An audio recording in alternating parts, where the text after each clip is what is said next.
As a Cav main, it pains me to say that I've maxed William Wallace. Not on my account, but on my friend's account.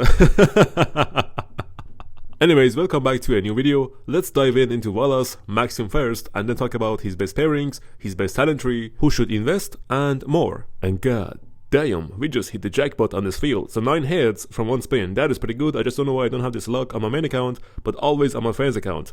Okay, let's speed this up.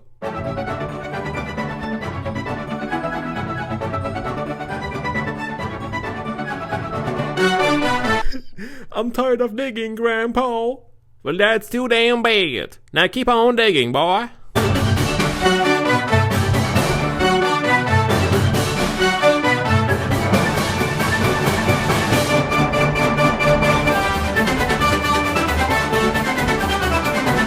And it is done. So this video was actually about 2 weeks ago, but I was just too lazy to upload it, because also at the same time I had Kingsland. So you can see why I didn't have time. I was just focused entirely on Kingsland and the fight, that I didn't have any time to upload videos. Better late than never, bro. But I literally maxed him 5 minutes after he reset and when he came on the wheel for the first time. So that was done. And now let's talk about the best pairings, then the best talent tree, and then who should invest into William Wallace. So the best pairing for Wallace is obviously going to be 𝒟𝒶𝒹𝓎, and I recommend to put Wallace as primary and then 𝒟𝒶𝒹𝓎 as secondary. That is only because of the 𝒟𝒹𝒹𝓎 talent tree. Now I understand that people are saying Wallace should be secondary to 𝒟𝒶𝒹𝓎 because he increases the damage of 𝒟𝒶𝒹𝓎, and 𝒟𝒶𝒹𝓎 does AoE, so that's how it should be. But Wallace does way more damage if he's put as primary just because of the 𝒟𝒹𝒹𝓎 tree alone. Not only he does more damage, but he's also tankier. So a 𝒟𝒹𝒹𝓎 tree is way better than attack tree that 𝒟𝒶𝒹𝓎 has. So in my opinion, I think Wallace should be put as primary to 𝒟𝒶𝒹𝓎. The second best pairing for Wallace is CPU Prime. That's right, CPU Prime with Wallace does shockingly good, and in this case CPU should be primary because he has the support tree, and support tree is way better than both 𝒟𝒹𝒹𝓎 and attack tree. Support tree is much more tankier than those two, and also you get much more rage. However, this second Wallace best pairing with CPU is only in the case that you are running 2 infantry marches. If you're running 1 infantry march, then that should be 𝒟𝒶𝒹𝓎 with CPU, or 𝒟𝒶𝒹𝓎 with Alex, or 𝒟𝒶𝒹𝓎 with Wallace. Notice how in all of them 𝒟𝒶𝒹𝓎 is involved,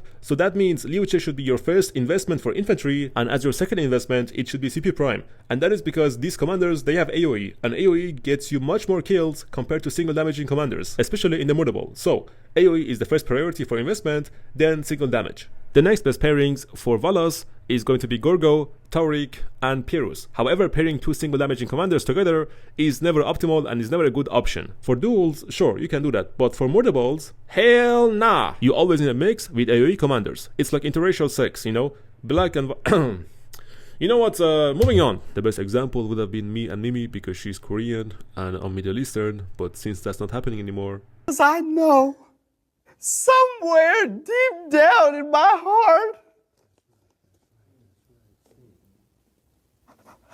I still love you.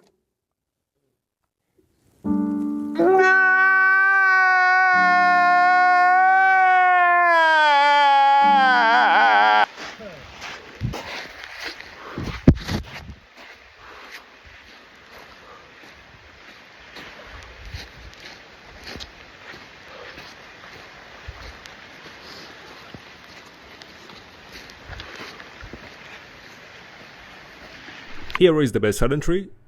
And now let's talk about who should invest. So, if you run only 1 infantry march, and that is CPU Prime with 𝒟𝒶𝒹𝓎, then skip Wallace, because Wallace isn't going to replace either CPU or 𝒟𝒶𝒹𝓎. Those two commanders are much better than Wallace. Additionally, if you're running 𝒟𝒶𝒹𝓎 with Alex, and you need to work on other commanders, for example cavalry or archers, then skip Wallace, because your priority should be, for example, Zhuge Liang, or Hermann Prime, or even Nevsky with Hugh Kubing or Juan Prime. Now, if you have 2 or more than 2 infantry marches, then Wallace comes into the play. So you can do Wallace with 𝒟𝒶𝒹𝓎, then go on with CPU or CPU with 𝒟𝒏𝒏𝓎. That was for 2 infantry marches. And now for 3 infantry marches, you can do Wallace with 𝒟𝒶𝒹𝓎, then CPU with 𝒟𝒏𝒏𝓎, and then go on with Alex. I highly recommend not to use 3 infantry marches. The maximum 2 is good enough, but if you have the gear and the armaments for it, then go for it.